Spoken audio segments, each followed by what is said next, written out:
Bem, pessoal, vamos de BTC no fim de tarde desse domingo, 10 de setembro, agora na Espanha, 21 horas e 35 minutos, no Brasil, 16 e 35 da tarde. Gente, apesar da violência da Bitcoin nos últimos minutos, o fundo dessa semana, esse candle aqui, ele vai ter o desenho dele concluído em poucas horas, o fundo ficou em 25.372. O fundo da semana passada ficou em 25.333.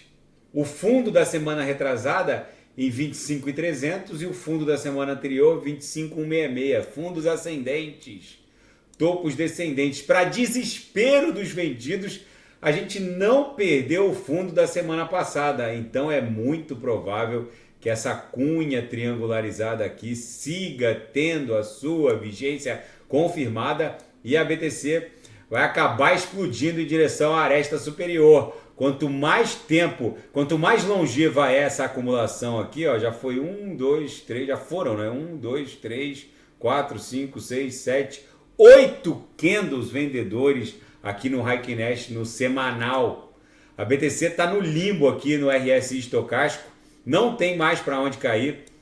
Na projeção, a nebulosidade esverdeada segue ganhando espessura. Em contrapartida, o DXY já está protagonizando 1, 2, 3, 4, 5, 6, 7 candles compradores. O DXY mede a força do dólar norte-americano contra uma cesta de divisas. O DXY ele guarda uma relação movimentacional de inversão com a BTC. Quando ele faz isso no semanal, a BTC faz isso no semanal. Quando ele sobe, a BTC desce e vice-versa. Só que o dólar está cheio de problema. É uma verdadeira encrenca. E o bilionário Ray Dalio diz que é justamente o endividamento público norte-americano e o dólar norte-americano por si só que vai ser o estopim da mãe de todas as crises, que segundo ele vai fazer com que o mundo sinta saudade do crash de 1929.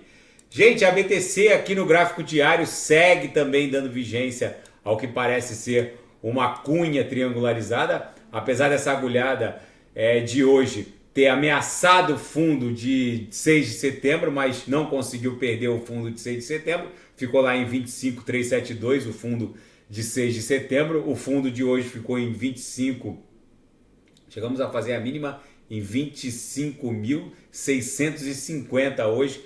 Enfim, fundos ascendentes, topos descendentes. É muitíssimo provável que na esteira dessa semana a gente consiga testar mais uma vez a mediana do canal de Keltner, que já foi testada 1, 2 vezes. A partir da terceira tentativa, o book já vai estar ligeiramente mais carcomido e vai ser mais fácil romper essa resistência.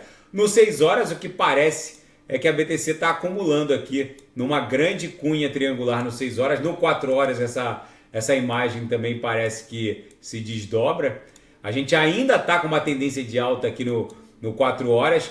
Gente, no intraday a BTC deu bons trades. Quase fechou aqui quando deu esse pump em direção a VWAP. Agora está acumulando. É bem provável que até o final do dia volte para o patamar da VWAP e feche nosso sinal que ficou aberto. Mas muito provavelmente vai bater aqui, mesmo que continue caindo, bate na VWAP, fecha e vai ser lucro no bolso dos assinantes. Na seara fática, um usuário de BTC gastou $500 milhão por uma única transação em taxas na rede da blockchain da BTC.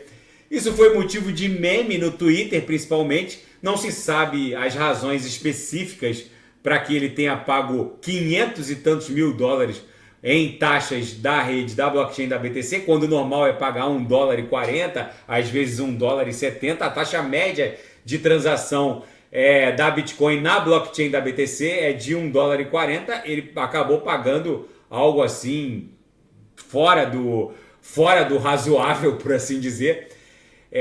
Enfim, a reação da comunidade foi imediata. No entanto, uma taxa tão exorbitante, os analistas acham que pode ser resultado de um erro na configuração do app usado para promover essa transação. E a stablecoin da PayPal, a PYUSD, acabou enfrentando uma séria limitação em termos de adoção.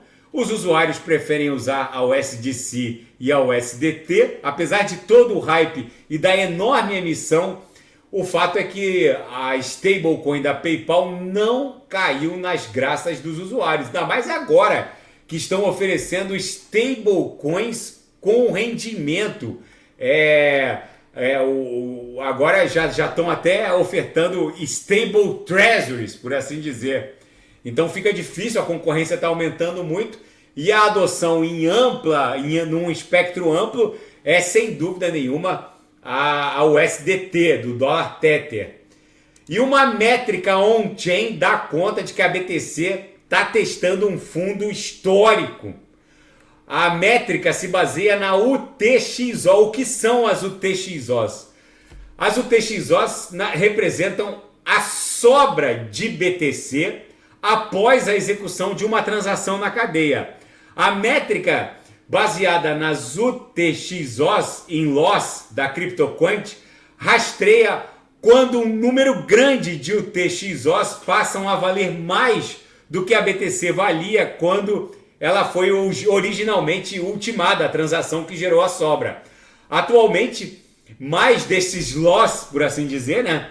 Em comparação, não há tantos loss em relação ao preço original da BTC quando a transação foi feita. Nunca houve uma quantidade tão grande de UTXOs com esse spread negativo em relação ao preço da transação original do que em qualquer momento desde o evento pandêmico de março de 2020. Ou seja, em março de 2020, vamos lá voltar para março de 2020, o que aconteceu? A BTC aqui, ó, em março de 2020, caiu de 10 mil dólares e foi buscar 3.782 dólares.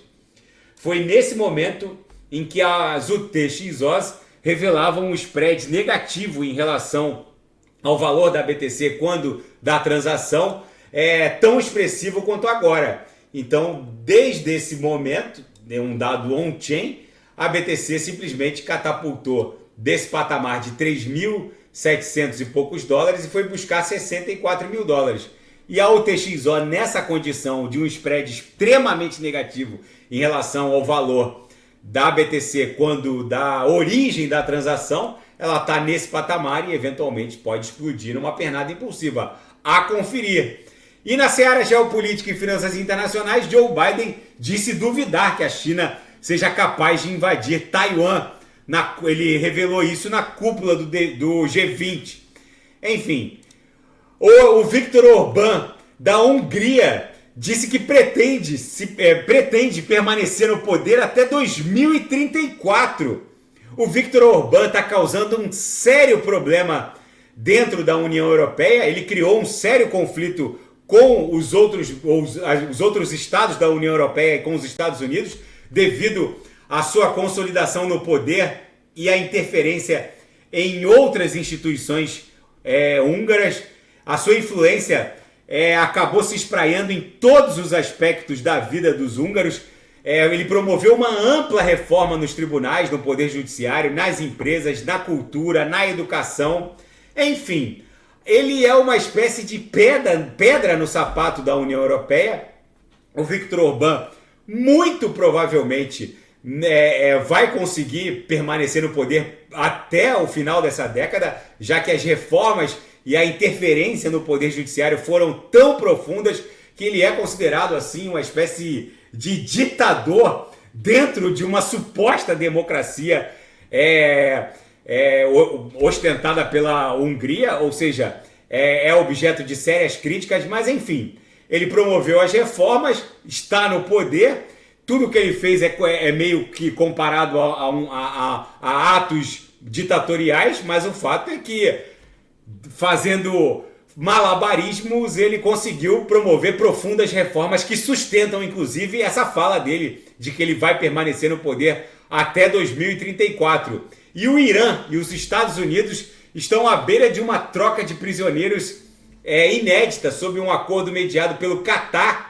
6 bilhões de dólares estão envolvidos nesse acordo. serão descongelados em favor de um banco no Catar. E ato contínuo, o Irã prometeu restituir 5 norte-americanos que estariam detidos dentro do Irã.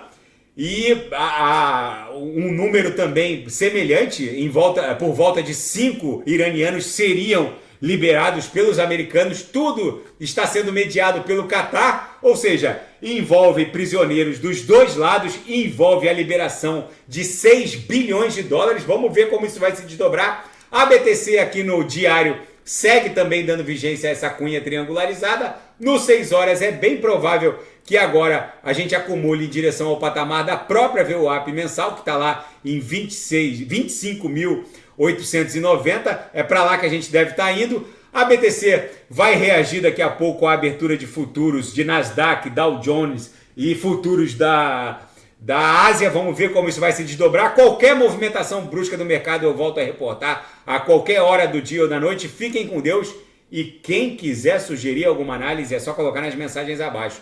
Grande abraço, até amanhã. Fiquem com Deus.